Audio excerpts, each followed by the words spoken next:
For a long time, I really only focused on making music from music. So I always had records that were made exclusively from little parts of other records.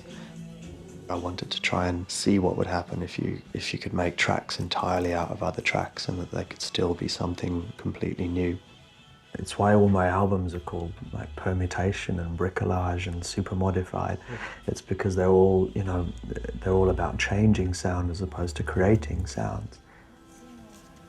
Some of the older ones.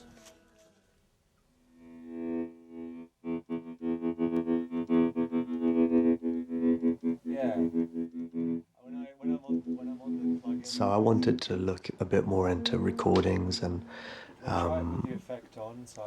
actually source recordings and trying to see how people did that.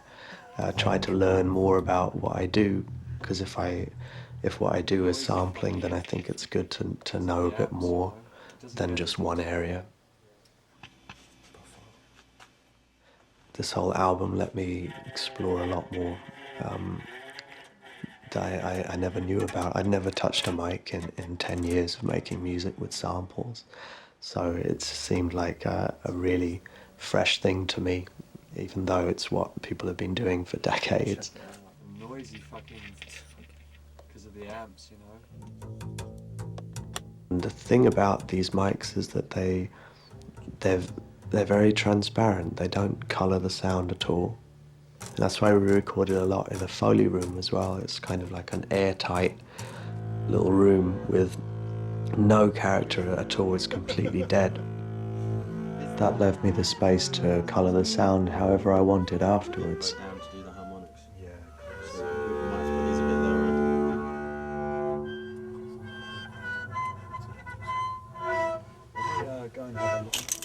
It's important to say as well that it's not meant to be a musique concrète album. It's not meant to be a concept record. It's just a curiosity, really. That's all it is.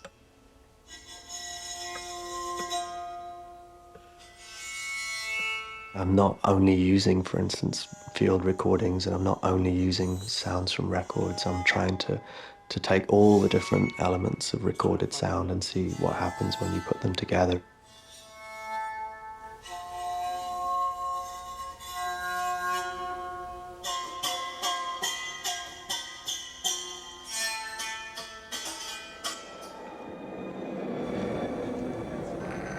At first, we weren't going to use any musicians for the project. It was just going to be found sounds,